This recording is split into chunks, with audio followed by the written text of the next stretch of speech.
tusimalizane nao. Hatuwezi kuendelea kama vile tunaendelea. Hii maneno kama gharama ya maisha itaenda chini na tuambiwe twende kwa mtaa, twende tukaandamane, mimi nitakuwa pale mbele. Wacheni uongo, wacheni rumors, wacheni speculation, semeni ukweli. Mambo ya kuogopa iliisha bwana. Watu tumetishwa, tumeambiwa nini. Hapa Kenya, wakati mimi nimechaguliwa kama rais, watu walikuwa napiga mlolongo kwa petrol station, hakukuwa hata na mafuta. It is high time that the Ruto crowd should stop blaming others. Tuache siasa duni na porojo ndogo ndogo. Mtu akishindwa njia ya kufanya kitu yake, sijui serikali iliyopita, sasa kesho yake mtasema hata watoto wakikataa ama mama akikataa kuzaa, unajua Uhuru walikuwa wanahangaika kampuni kutafuta dola kutoka benki hii hadi benki hii hadi benki ile, kwa sababu hakukuwa na mpango ya sawasawa. Serikali ya Kenya tumefanya MOU ya kuhakikisha ya kwamba tunaweza kununua mafuta, kampuni zetu ziweze kununua kwa pesa ya Kenya badala ya kutafuta madola. Tumezoea tu, tunayasikia inaingia na inapita na tunaendelea. Kama hakuna kupunguza gharama ya maisha, msiweke sahihi. Rather dishonest for my friend and co-chair Honorable Kalonzo Musyoka to purport that he will not be signing any of our reports on the basis of non-agreement on any issue. Mimi nikitoka Kenya, mimi siendi kazi ya utalii. Mimi naenda kazi ya wananchi wa Kenya, kwa sababu najua nimechaguliwa kwa kazi gani. Hata ingawaje bei duniani kote imepanda, tunafuata vile inapanda na tumetafuta namna ya kuhakikisha kwamba tunaweza kuhakikisha kwamba bei isipite mahali ambapo Wakenya wengi wataumia. Mzee huyo anajua wakati walikuwa kwa serikali ya handshake, yeye na wale walikuwa nao kwa serikali ya handshake ndio walikuwa wanafanya biashara na mafuta ya Kenya. Ndio unaona saa hii anawashawashwa sababu biashara ile walikuwa na broker imefungwa. Mimi naendesha serikali ile iko na uwazi. Hizo contracts zote they are available, ziko bunge tayari. Acheni kutuadaa ati mnataka kuwapatia contract. Contract iko public. There is no secret contract anywhere. Ajinene ni kusukume Luyaland na wewe Ukambani ndio ufuruke senior politicians kwa hiyo area, ndio 2032 ikifika hawa senior wasinisuie mimi deputy president. Listen to me, whether you like it or not, in 2032 safari Ruto anatoka na Muluya anafanya nini? Ndugu Khalwale, tunataka kusi kwamba hiyo haraka uko nayo, tunakuambia tuliza boli. We have no time to engage into useless and productive debates about 2032. Is premature, is unnecessary, is a misadventure.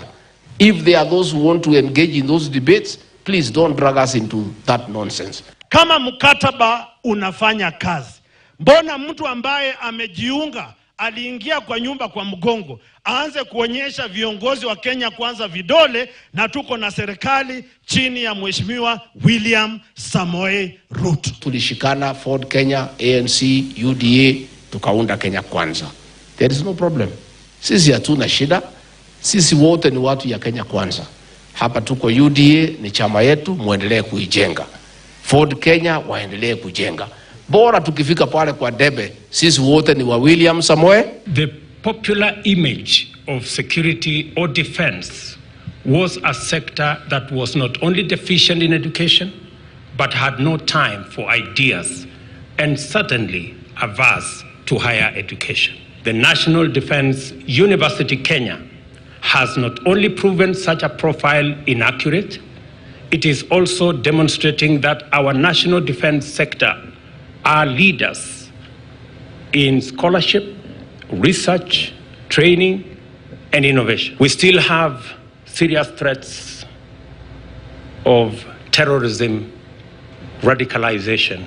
Lamu is a case in point. Northern Kenya is a case in point. I think these are areas. If we can get some students to do their thesis, it will help us inform our national strategy as we tackle these security challenges. Right, soapbox there, just giving us the feel and flavor of how the week has been as far as some of the sentiments from the leaders is concerned. And this is what we want to tease out moving forward. Danson Mungatana, you are to respond, especially where the president was in Bomet, to see how the exchanges were. You can just tell us, first of all, what was happening on the ground and the transparency that the president is talking about, that we have all this information in the public arena, especially when you speak about the G2G, that has been very controversial, and people have been wondering why is the government coming up with a statement to give the full details of what is happening. So maybe we'll pick up also from the other legislators to tell us if they are privy to these documents that the president is talking to. Well, first of all, I had the privilege of accompanying the president to Bomet for the Thanksgiving service. And I want to say this, that the heckling that was there for Minister Energy, Davis Chichir, it's a local issue. Bomet County is asking for more electricity to be given to be spread within their locality.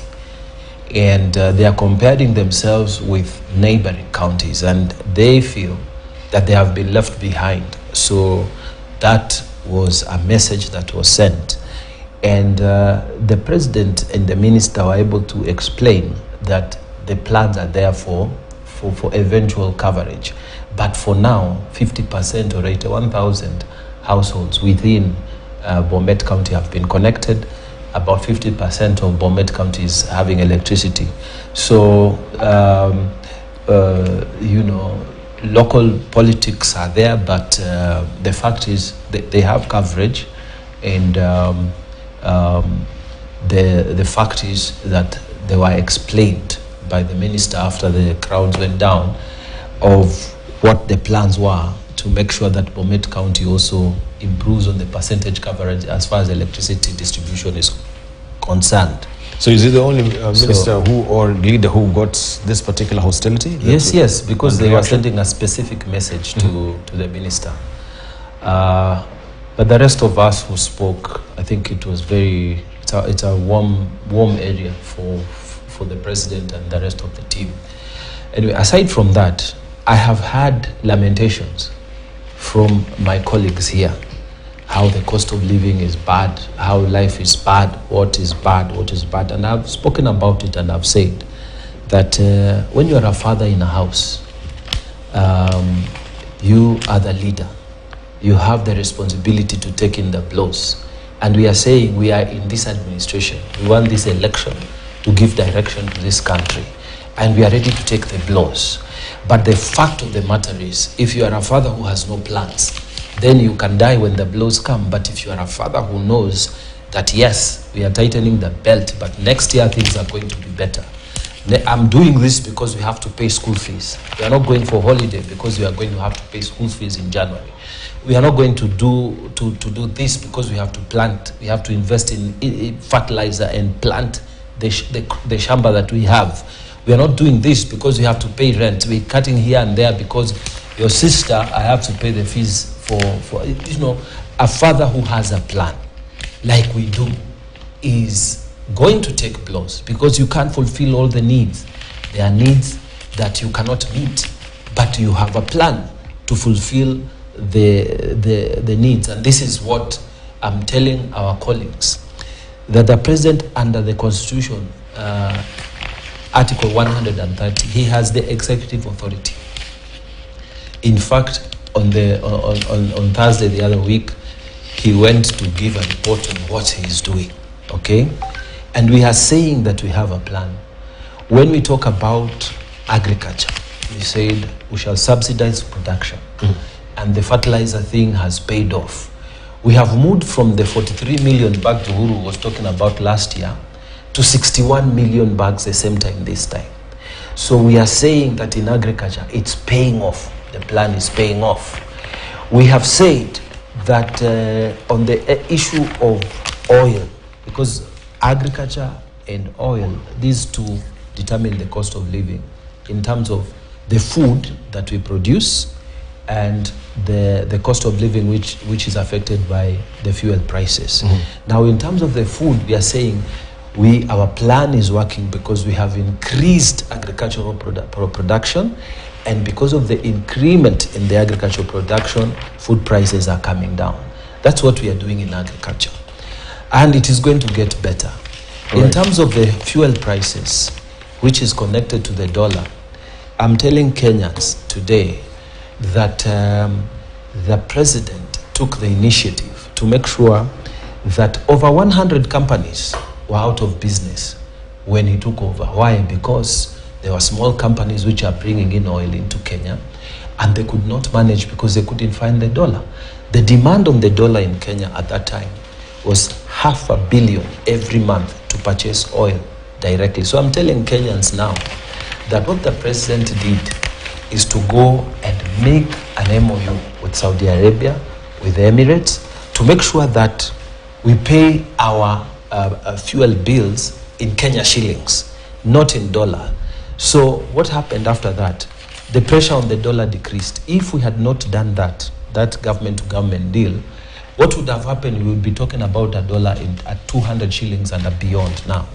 So I'm telling Kenyans that we are taking the blame because we are in power, because we are in government, but we are doing something, and we have done something about the fuel prices. And as you have seen last week, when the EPR was making its announcement, some of the fuel, we maintained the petrol, and the diesel was going down, the kerosene was going down. We want to tell Kenyans that it is okay to do politics, but be honest about it. Really be honest about it.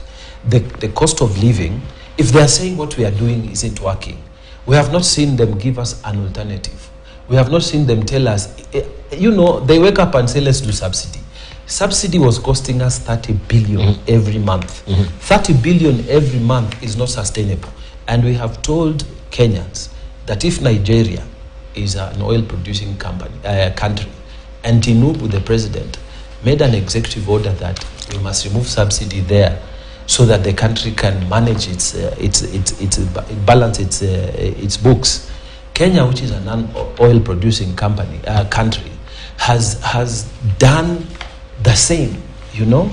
And the deal that we made, and I'm explaining to Kenya very quietly, that what we did was so successful that now Tanzania, Uganda, Ethiopia, all these countries that are our neighbors are all running to Saudi to ask for a similar deal so that they can pay their fuel bill with their local currencies. Thank you. On Uhuru, I want to say this. We'll come to Uhuru. We have to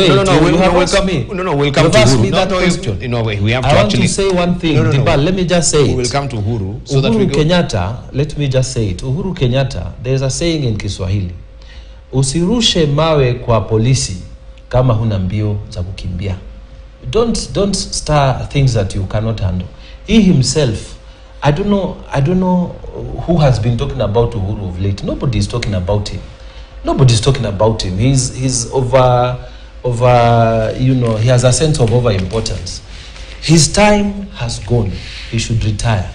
And if what I was hearing other politicians, they are talking about Uhuru, they are misleading.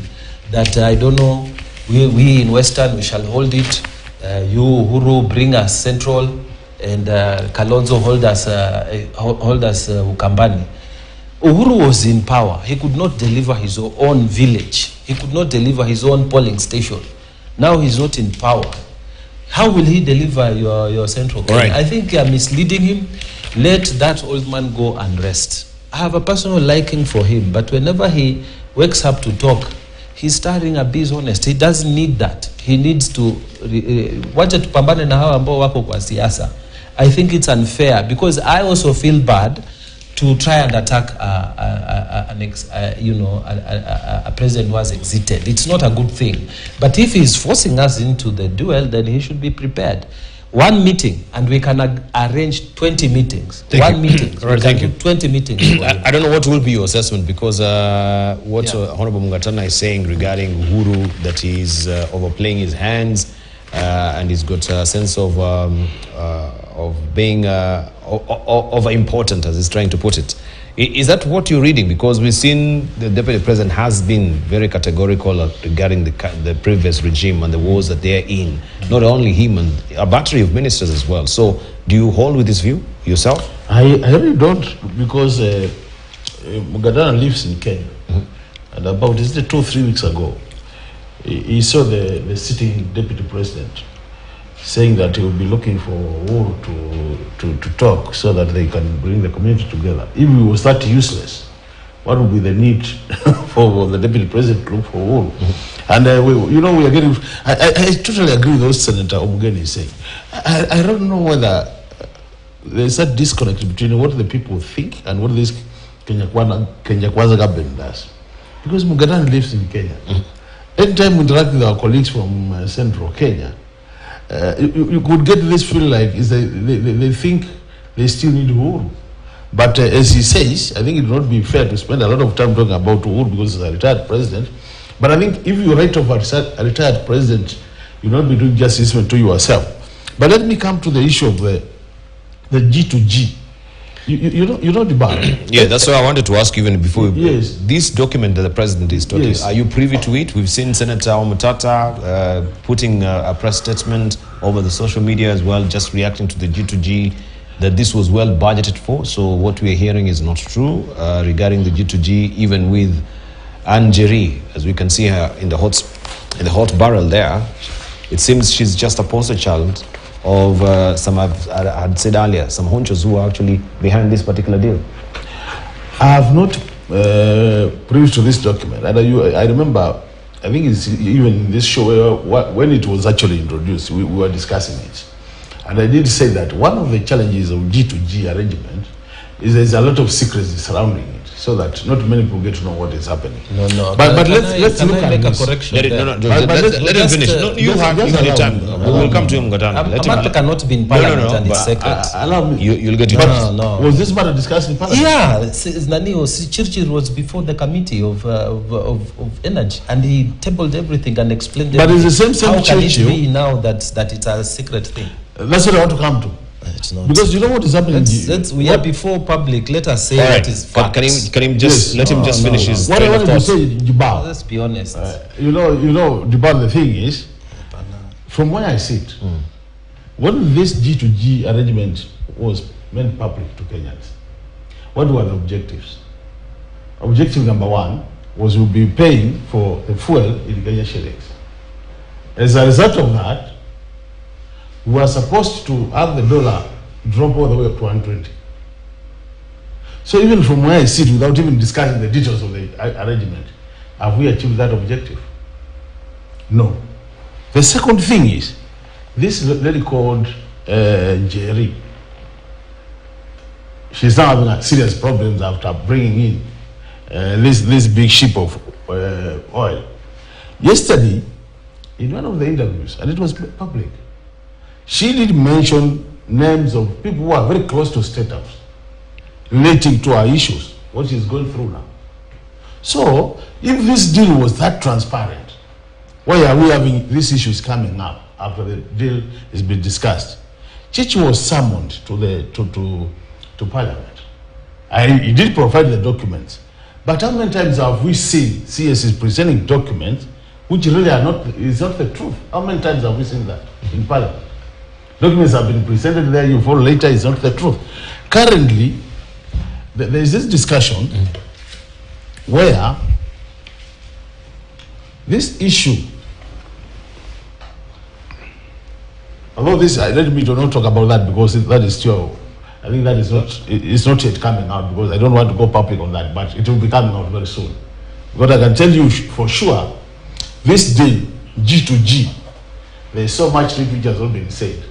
And we are here with my colleague, Senator Mugadani, and we'll be here because this is Yes. one day Mugatana we will be talking about this G2G, and I can tell you for sure what we are being told publicly is not the truth. There's so much into this day which will be done. So you in the Budget and Appropriation Committee, aren't you? I am. I sit there. You sit there? Yes. This particular figure that we were given also for the 17 billion shillings that we saw highlighted in the budget, and we've seen also the economic advisor startly denying that this was not the monies, but this was an issue to do with the previous regime, with the Eurobond as well. What is that issue? How did it not really, how was it not really highlighted on your desk if you were sitting there as a member? You know, Dubal, there's something has happened, and I didn't mention this. You remember, because this G2G, this 17 billion automatically would come from the consolidated fund services expenditure. Okay, but now let's separate issues, because there's 17 billion shillings and there is we wonder if they are actually connected, because this is 17 billion shillings. Yes, which and the G2G, they are running concurrently. Yes, that's the thing. Are they interlinked? Are they no, different? I want to tell you what has happened, and this is now the disadvantage which Parliament has. It's an expert in financial issues.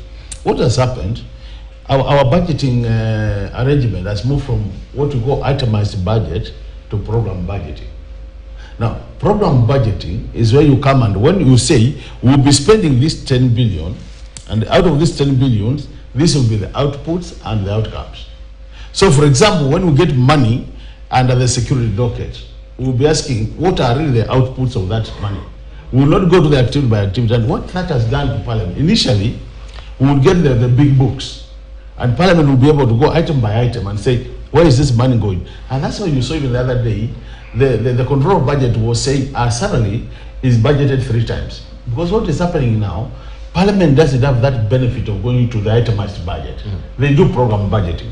And actually we are in a situation where we're asking ourselves, is it time we went back to the itemized budget? Because now if we are offsetting the executive and we go program budget, so many details are in the itemized budget. And then, you know, they say the devil is in the details. But let me ask you, if you've been running or scrutinizing this budget as a program budget, which which is very ambiguous, because you're just given like, oh, we have 17 billion shillings and then passing through. What then are you actually interrogating? No, what happens? The only time you come now to get the details is once you get the report of the Auditor General, because the Auditor General now goes, which is after, which comes now later. But why haven't you as legislators seen this anomaly? Because if you were to analyze or to append your signature or to approve this particular budget, you will actually know, okay, we have 20 billion shillings, but what is the atomization of the items that we actually now appending our signatures to?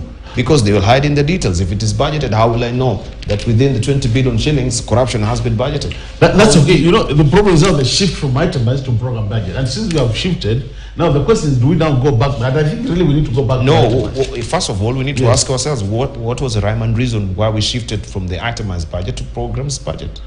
Basically, I will not give a reason because I was not there. But what I'm saying, the disadvantage now you are there. You should actually be interrogated. No, program budget came a long time ago before even I joined Parliament.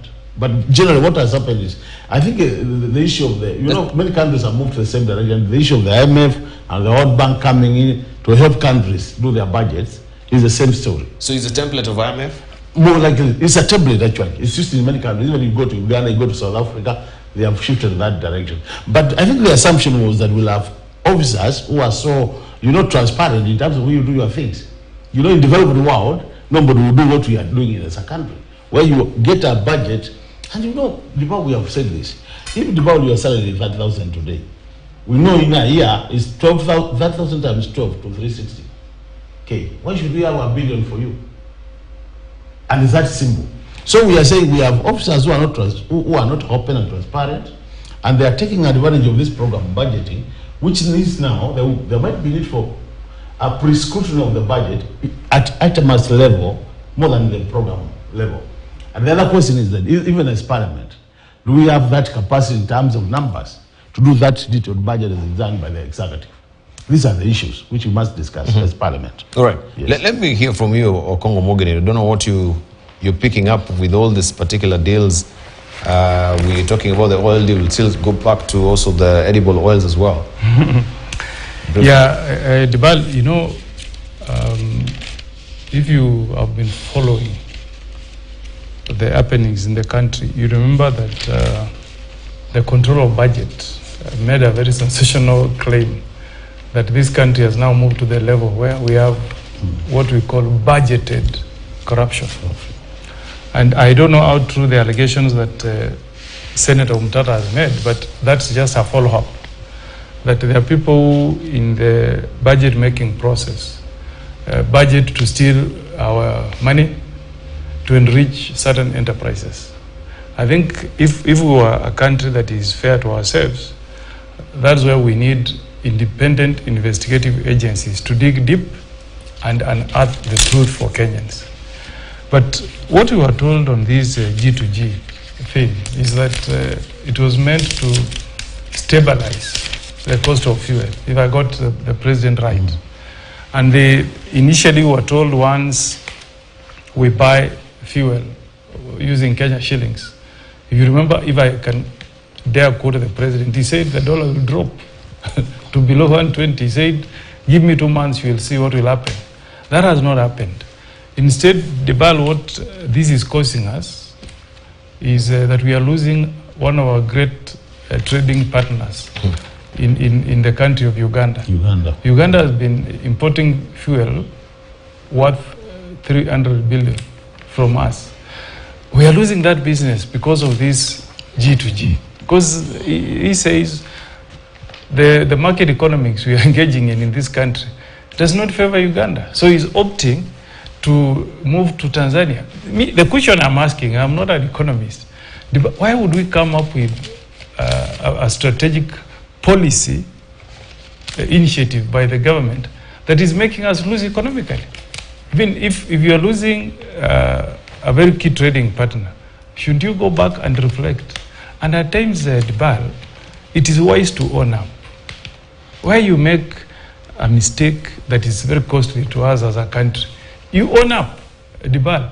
Because as we speak today, despite all these things we talk about, war in Israel, Hamas, fuel is cheaper in Tanzania. You have heard stories of what's happening in Busia, that borders cross the border to fuel in Uganda, then they come back to do business in Kenya. Look at what is happening to our shilling. Forget about the microeconomics of the US dollar. We can forget about it. For the first time, the Kenyan shilling is not popular even to Ugandans. It used to trade at around 40 shillings to 1 Kenya shillings. It has lost ground to almost 25 shillings. The joke now is that across the towns bordering Kenya, Uganda, is that the Kenyan shilling that used to be called the regional dollar is no longer popular because we are not getting it right. You must accept that in terms of managing the economy, we are not getting it right.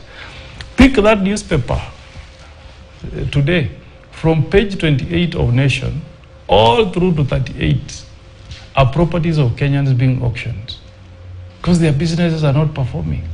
These are people we interact with. These are Kenyan traders who are supposed to spur the growth of our economy.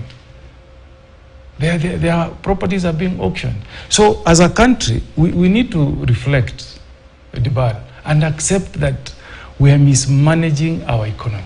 The trickle-down effect can be seen on the cost of living. People are disgruntled. I don't care what was the reason for booing CS Chirichir, but I can tell you as a politician, we know the optics. When you are connecting with the people, when what you are doing resonates with the people, they will never, in the presence of a president, the people will never boo a CS accompanying a president. It will never happen. And in church? Yeah, it will never happen.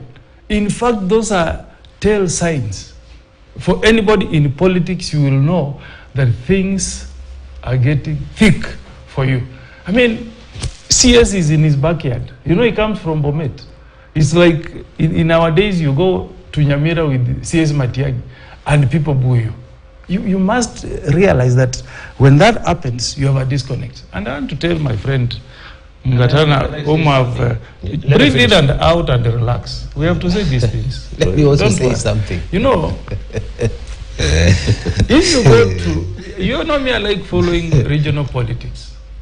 President George Weah in Liberia was elected by an extremely popular vote. 62% of Liberians elected him in 2017.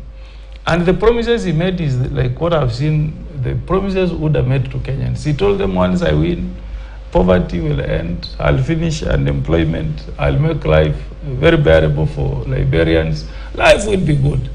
He didn't deliver. And we were the same situation after 1 year. The Liberians were very disgruntled with George Weah. And they said, you know, give me another 1 year. You have heard today, you are being told we will plan things. In another 2 years, we will fix the economy. People will be dead. When we had elections in Liberia last week, George Weah lost. He was shocked. He could not believe that the 62% Liberians who are for him had now changed, and they have given a 70-year-old opponent the presidency in Liberia. So I want to ask our good friends in UDA, please, thank you, don't lose touch with the ground. Right. Be in touch with the people. But forget about Uhuru.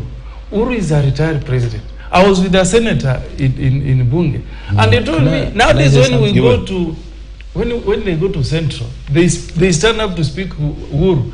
The people tell them, no, tell us what you have done in the last 1 year. Forget about Uhuru. You know you have stolen that, it's bad, you have sung that for 1 year. That's a tired song.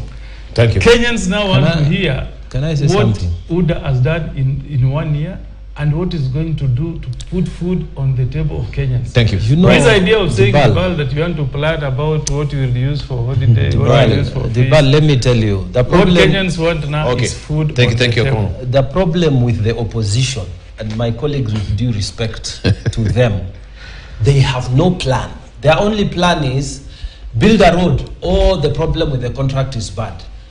Bring the fertilizers down. Oh, you brought it from Russia. Do this, increase stabilize the fuel prices. Oh, the contracts you made are bad. They don't have a plan. That's the fact. They don't have any alternative. That's a fact. But why should we have? We are not the government. You see, I'm sure. You see, in fact, you expect us to have a plan. They keep saying we are government in waiting, but the Kenyans can also see that they don't have anything to offer. But they just offer lamentations. Every place, every time you see them seated here, they offer lamentations, and they don't also tell the truth. Let me tell you the facts. When we were in Bomet, we had every other politician, including me, from the coast, cheered by the fact that we set out the things that we have been able to achieve in the last 1 year. They forget to tell you that education, 51,000 teachers, more teachers than any other time, have been employed in the country. They forget to tell you that the road sector, we have been able to restart a lot of these roads that were stuck. They forget to tell you that... I want us to go to issues specifically. One last issue. You know, when people tell you, oh, these things are doing badly, and then this year, September, the foreign direct remittances from Kenya, from Kenyans abroad to Kenya, were 51 billion. Now in this October, they have increased to 53 billion. The petrol prices have stabilized. Diesel prices have gone down. What are we talking about? I'm telling Kenyans, the reality is... Did you say gone down? Diesel? Gone down? Despite the fact that people are lamenting and lamenting and lamenting, let us separate the politics from the reality. We are stabilizing the situation as it was. Every other month, April was raising the prices of fuel. This is the first time, this 14th of this month is the first time that we stabilized, you know? And in fact, some of something like diesel went down. I want to say that we are on the saddle and we are doing our work.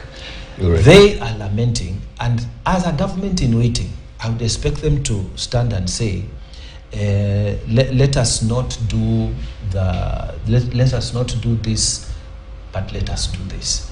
Instead, they are saying, let us not do this, and they stop. Allow me just to ask you a question before we continue. When do we deem it fit for a government to go for the government-to-government deal? Yes. What really necessitated? Okay, on what circumstance does it necessitate, I should say, a government to go to the government to government deal? Let me tell you, when it's a government going to talk to another government, there are certain guarantees I give as a government, as opposed to a privateer. A private company can collapse. It can be bankrupt, like the way we saw some of the deals in the Aurora, whatever.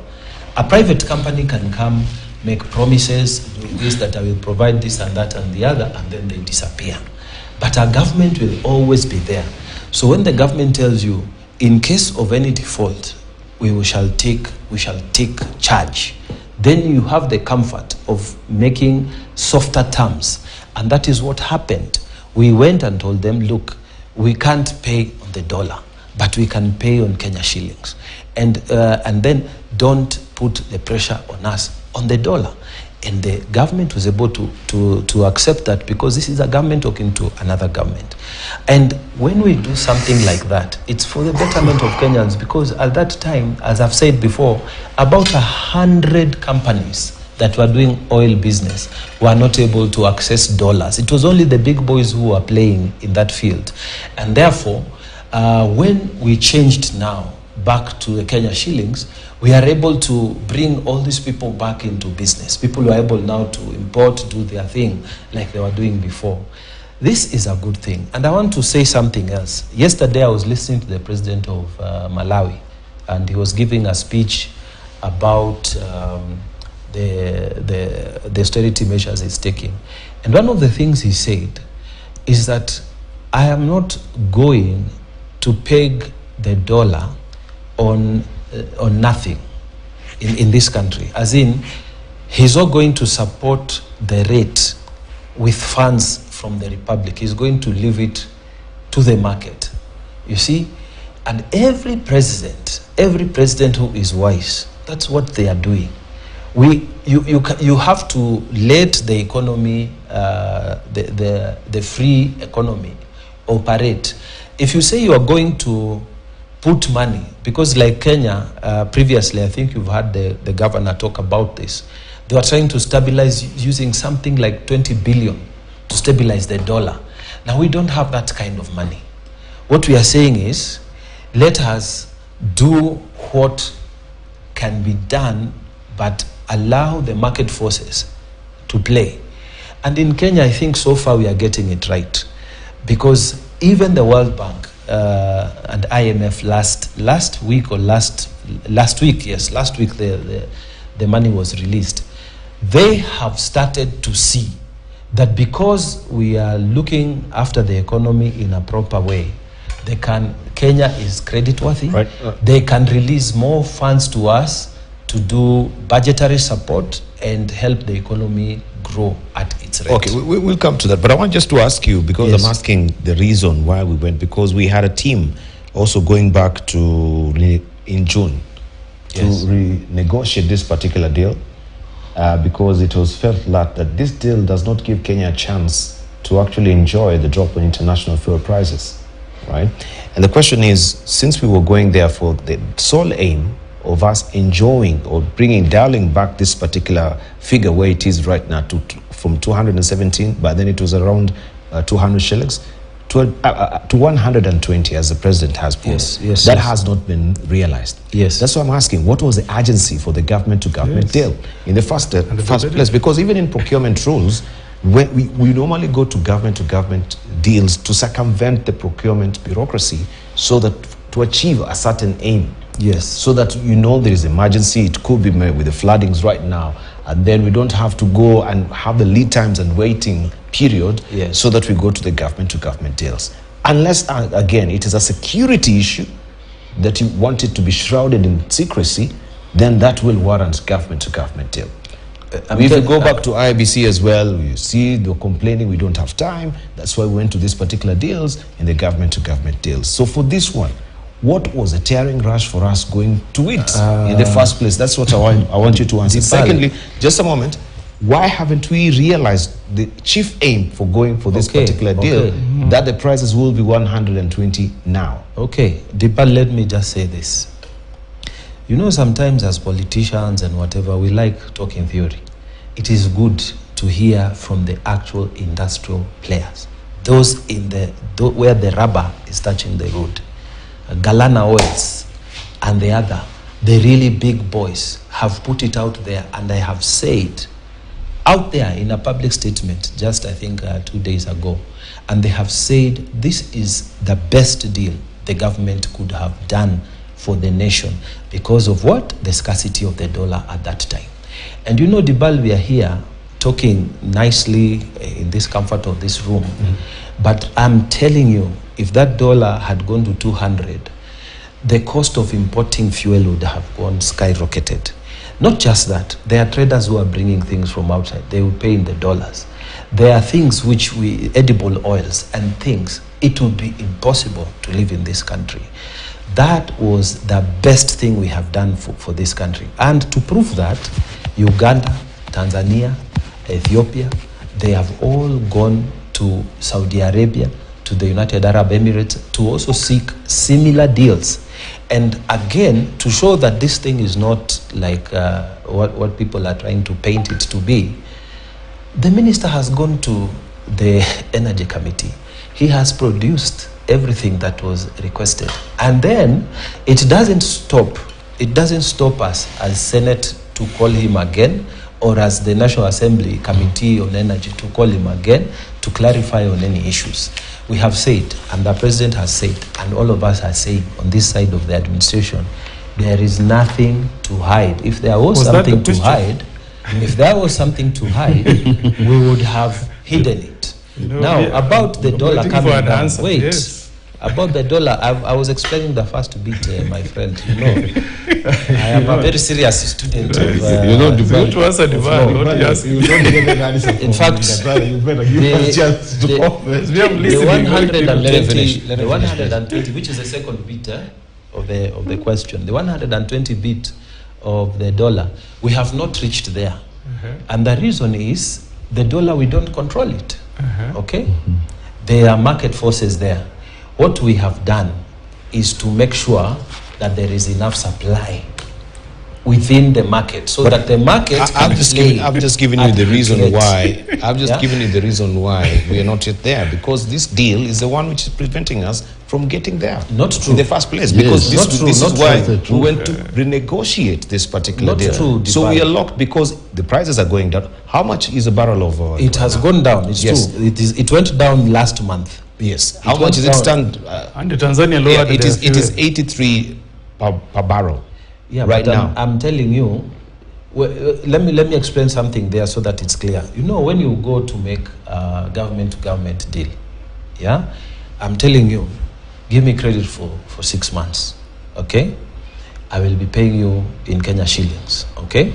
And then you also say, okay, if it is this amount, then let us agree that the amount that you will pay is this amount, so that you also have a predictable income. Because it is a give and take. You realize it's a give and take. I have saved you your dollar from coming all the way to 250, 230. But also now, remember, I also have to get something in return. So let us agree that you will stabilize the price at this amount, so that I can give you the credit facilities you require. So for that short-term period, we may not enjoy the full benefits of that, of the fluctuations of the prices, no matter how big or small, within the international or global oil prices. But I'm trying to tell you that at the time where we were, at that time, we made a very good decision for this country. Otherwise, we would not be sitting here where we are sitting pretty, with a dollar that is at 150. But here's what the petroleum dealers are saying. They're saying that we as a country cannot claim, the petroleum dealers in the country, they claimed that the terms of this agreement only allows fixed premiums, which is failing to factor in a drop in international fuel prices. True, that's what I've just explained to you. That's what I'm saying, If this fixed premiums is when you went to negotiate, why can it be relooked? Because I fail to understand as a Kenyan, when he comes and say, after 2 months, just as we've been reporting here, that it will be 120. You've negotiated. You're the ones who have actually chained us with these particular terms. So we can never, even if other countries, the fuel prices will be going down. For a fixed period of time, Dibal, it's not for forever. We have said... What fixed period? We have said 6 months. We asked for us to pay within 6 months. You get? That is because that fixed premium you are talking about is what the owner of the fuel is also asking. Okay, I am going to allow you to pay in Kenya shillings. What am I getting out of it? You see? It is a give and take. You can't go into a deal where it's only you is benefiting. Both sides have to benefit. So that fixed premium, the Galana oils and all those big oil exporting oil marketers are talking about, it is the reality. But again, in that same statement, Dibal, read it to the end. Maybe you should put it on the screen. They have come out to say that the leader of opposition is not telling the truth. This deal is good for the nation, and they were giving that statement after the leader of opposition raised that issue. This deal is good for the country, but they also gave the detail to say that it was done on a fixed premium, and there is nothing wrong with that because it's part of the deal. We are allowing you this, we are allowing you credit, we are allowing you to pay in Kenya shillings, but we also have to get this fixed premium because we know that we have to get something out of this deal.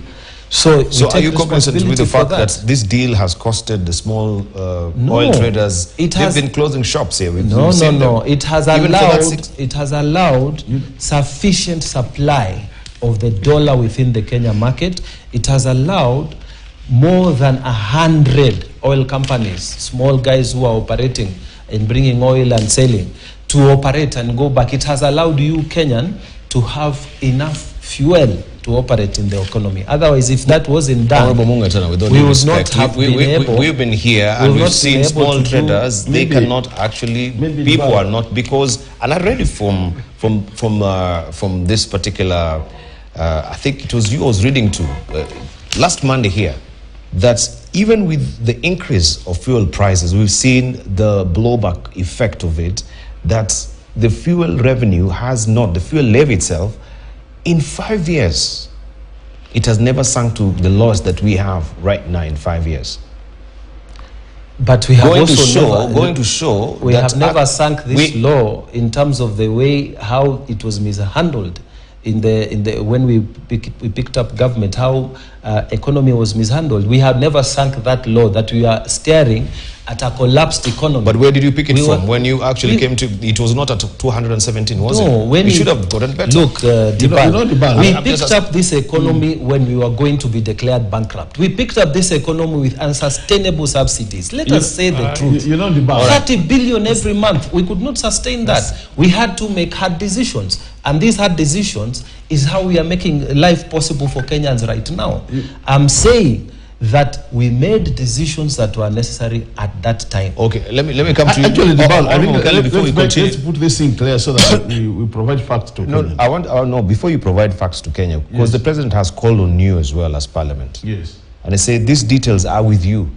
No, what Azimio is saying, just a moment, what Azimio is doing is telling lies. So what I expect from you is as well to tell Kenyans what the president is saying. You have all the details. You are sitting in the budgetary and appropriation committee. Are you privy to these details? We've said we are not. I mean, that's why I want to, so let's look at who is fooling whom. Let's look at the history of this G2G. Where did we go for G2G? No. Before we go to history, just tell me. I'll come there. Is the president but it's important we put the record straight so that Kenyans understand. There is no time in this country, this year, we have had issues of shortage of fuel.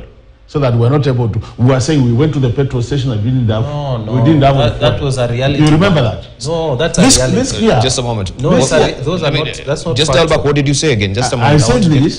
This year, it's not factual. Have you read on the papers that now people are not able to get petrol in petrol stations? This year. The scarcity of it. Yeah. No. Was that time? No. Which means we didn't go for G2G to address need of scarcity. We went to G2G to address the issue of the dollar appreciating every day. So what we wanted to do was to ease the demand for dollar. So what did we do?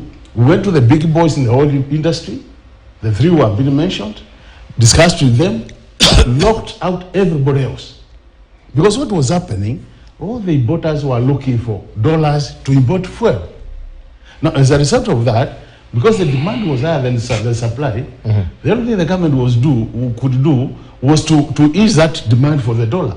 So what did they do? Let's go for G2G, so that now, from the fuel sector, or the whole sector, then the rest of the people, now the demand will only be for the other sectors, not fuel. So that, and we have said this many times, anytime the bar will go for G2G, because of what happens, now you got into a table where you're negotiating between a government to government, and that's why you see, as we are saying, and our leaders said, they have loaded 30 shillings per litre. And I'm saying you, with time, that will be coming out very clear. So what we're saying in the ball is, this issue of G2G, the main objective was to ease the demand for dollar, so that the dollar could come down from wherever it was to 120 or below 120, as the president said. Has that been achieved? No. This issue of contracts been coming to Parliament, I've told you many times.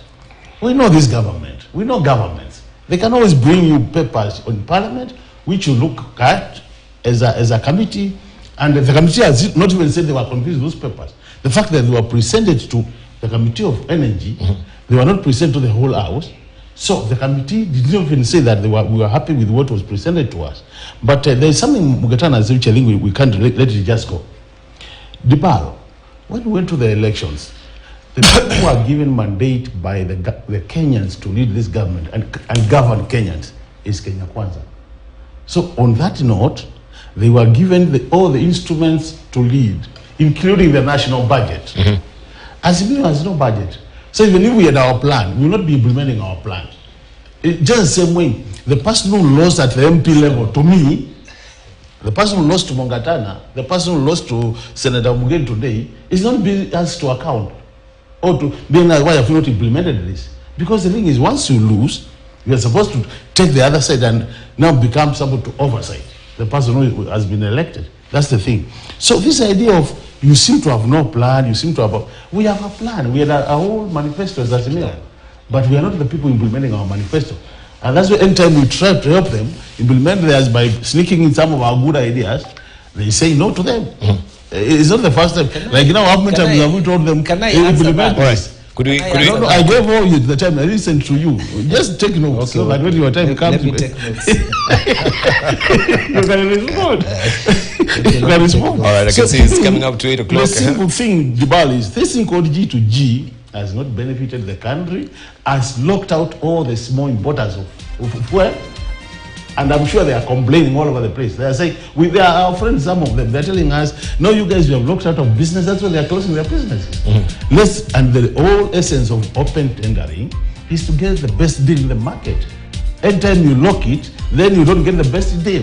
Let's open this thing, let people go back to open tendering, so that any importer can go out to their market, buy oil from wherever they get it, bring it to Kenya, and we are in business. Otherwise, this G2G is just killing Kenyans. All right, G2G, Dojo deals, we can see some of the dailies holding that as well. Saturday Nation, as we can see it before I take a short break, opposition steps up the pressure on government to come clean. And how 17 billion shillings oil deal was crafted as well. We had Senator Mtata claiming money allegedly used to finance the controversial import had been sneaked into the budget, illustrating how the scheme was designed as Raila dares President Ruto to reveal details of a so-called G2G oil deal. The president has reverted, saying the details is in the public gallery, and it's a holy grail because it seems also Honorable Makali has not seen these details, right? No, you've not seen it. I don't want to see them. I don't sit in the Committee of Energy. In the Committee of Energy? No, I don't sit there. I sit in the budget. You sit in the budget as well. And the budget, you've not seen this. The budget way, that is where it should be. Even if we see this contract, we're just saying simple terms. Okay. It's not going for the benefit of Kenyans. All right. It is benefit of our people. And even if you had seen it, it's not. All right. And we had also, when we interrogate, when we come back, I should say, we'll look at the 20 billion shillings cheap cooking oil lie, as it is being put here by the Standard. Broken promise. The government is now asking local manufacturers to process the commodity which Kenya National Trading Corporation imported in the name of reducing retail prices. And we had Trade Minister Moses Kuria said it will be readily available for dispensing machines countrywide from but from dispensing machines countrywide, but months later it is still stuck in warehouses and is likely to attract more cost. And the reason it's stuck in the warehouses is of substandard quality. And we saw the president has actually commissioned, or he asked the EACC to interrogate this particular matter, and also the CS who is accountable for this should be interrogated, where Kenyans were being, of course, taken advantage of, with that particular amount being hiked by $7 per metric ton. I think it was a liter. Was it a liter? Let me get my facts right as far as that was concerned. But there was a bloating of it, and that's why Kenyans were also crying foul on all this. We'll take a short break so that I put my thoughts in order as well. We'll circle back with more. Don't go away.